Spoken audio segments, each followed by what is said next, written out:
Elite Facts presents 6. The Joker. This character is fairly well known among comic book fans. However, for those of you who don't know, you may want to keep listening as this is pretty fascinating. So let's be real here. The Joker is the most iconic villain in pop culture.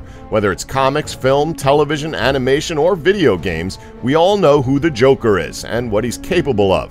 Now, you'd probably think the main inspiration for the clown prince of crime would be something along the lines of, well, what if this clown snapped and decided to become a psychotic criminal, or some typical garbage like that. Well, the inspiration for the Joker goes far deeper than that, as the Joker was inspired by an incredibly old silent German expressionist horror film from 1928 called The Man Who Laughs. The film revolves around Gwynplaine, son of Lord Clancharlie, who has a permanent smile carved on his face by the king, in revenge for Gwynplaine's father's treachery. Gwynplaine is adopted by a traveling showman and becomes a popular idol and ends up falling in love with a blind woman by the name of Dia. We don't want to spoil much more of the film. Even though it's a silent film, we highly recommend it. Anyway, as you can probably tell, the Joker is directly inspired by Conrad Veidt's portrayal of Gwynplaine, and they both share a striking resemblance to one another. Again, this is pretty much common knowledge among comic book enthusiasts, but it's still interesting to the rest of us nonetheless. 5. Shredder.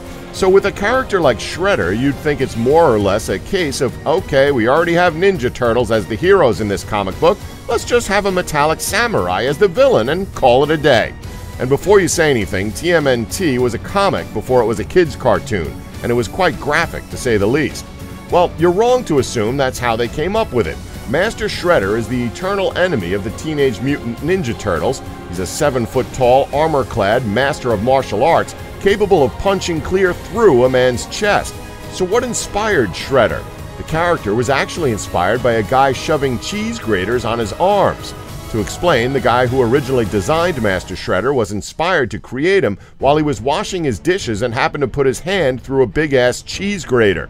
At that moment, he stopped to think about how radical a character would be if he had two such weapons attached to his arms. 4. Batman. So we've already talked about the Joker, so we think it's time to talk about the other side of that coin. Superheroes don't come more iconic than Batman. If they did, Batman would probably just throw them through a window, grapple up to the rooftop, and stare down at Gotham City looking for the next criminal to beat down. Now, fans of the character are probably aware that he shares several similarities with another famous black-clad hero called Zorro, aka the Fox. And this comparison isn't a coincidence. Many of Batman's traits, like how he masquerades as a rich socialite during the day, are directly inspired by Zorro. Hell, in his actual origin story, the film young Bruce Wayne was watching the night his parents got shot was The Mask of Zorro. I mean, it sort of makes sense, doesn't it? As for why Batman dresses like a giant bat, well, that was rather curiously inspired by the villain of a play called The Bat, later remade as a movie called The Bat Whisperers, which features a murderer who stalks his prey while dressed like a giant bat. Finally, the wings of Batman's cape were directly inspired by the most famous artist and inventor from the Renaissance era, Leonardo da Vinci, from his ornithopter drawing. So to summarize, Batman, one of the greatest heroes ever known, is directly based on a guy from a play who stabbed people while dressed like a giant bat. I love the logic behind comic books. 3. The Red Skull. Okay, this one is without a doubt the funniest one on this list, so please just bear with us while we try to explain the backstory. Okay, so believe it or not, Captain America's greatest nemesis, the Red Skull, was inspired by ice cream. You still with us? Okay, so to be exact, he was inspired by a hot fudge sundae with a cherry on top. Yeah, it seems a little weird to us too, and we couldn't help but laugh ourselves when we found this out. However, that was his creator Joe Simon's story when he talked about the Red Skull in his autobiography, My Life in Comics. He states that, quote, "I had a hot fudge sundae sitting in front of me, with vanilla ice cream, and the hot fudge is running down the side. It was intriguing. The hot fudge looked like limbs, legs, feet, and hands, and I'm thinking to myself, gee, this would make an interesting villain, I mused. We'll call him Hot Fudge. Just put a face on him and have him ooze all over the place. But I looked again at the sundae and I saw the big cherry on top. The cherry looked like a skull. Wow, I thought to myself, Red Skull. That sounds good." You could argue that Simon made the right call with the character's name, but now we just want to see Captain America fight a hot fudge sundae. 2, Terminators. Seems like a simple concept, doesn't it? Evil robots travel back in time in order to kill one key person so that the robots will inevitably win the war between humanity and machines in the future. Well, the inspiration behind these cyborgs isn't as simple as you'd expect. The idea for the Terminator literally came from James Cameron's nightmares. Specifically, when he was sick as a child, he had a recurring nightmare about being chased by a mechanical skeleton wielding 2 knives. You'll recall there's a scene at the end of the first Terminator movie where the Terminator is stripped down to his mechanical skeleton and he chases the protagonist before it's cathartically crushed to bits. Hey, if you're gonna make a film based on one of your nightmares, you might as well get some sweet revenge for giving you all those sleepless nights in the process. 1, Freddy Krueger. Argued to be Wes Craven's magnum opus, which you could technically say about all his other works considering how damn good he was at creating masterpieces in the horror genre, A Nightmare on Elm Street was something no one had ever seen before in the slasher genre. Up until that point, we mainly just had masked psychopaths slashing up a bunch of teens with a specific weapon and only changing the setting to a different environment as a way of saying, hey look, we're a different film, we promise.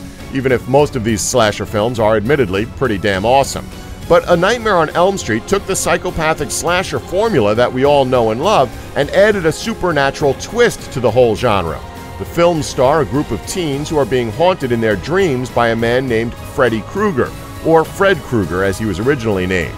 Now, Freddy Krueger is probably one of the greatest villains to come out of the slasher genre.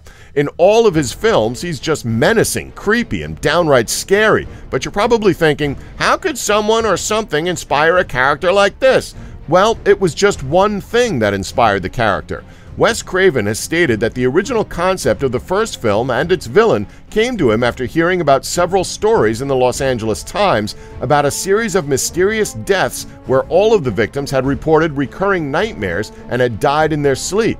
Because of these stories, Craven's original script characterized Freddy as a child molester, which Craven said was the worst thing he could think of.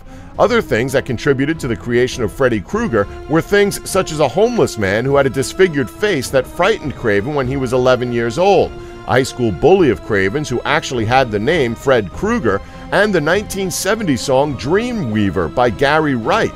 The famous razor-fingered glove, however, was inspired by Craven waking up in the middle of the night and witnessing his cat clawing down the side of the sofa. Who would have thought one of the cutest animals could inspire one of the most iconic killer weapons in cinema? In addition to this, Robert Englund, the actor who played Freddy Krueger for a total of 8 films, described his portrayal of good old Fred, as well as giving his input on why Jackie Earle Haley would be good at taking over the role of Freddy in the reboot, by saying the character is, quote, a little rabid dog that just bites your ankle and holds on. So as you can probably tell, there was a lot of thought and inspiration that was taken into account when bringing Freddy to the screen and to your dreams. Did we leave any famous characters with strange origins off of our list? Let us know any other characters you know about that were inspired by interesting things in the comments below. Don't forget to like us and subscribe for more Elite Facts.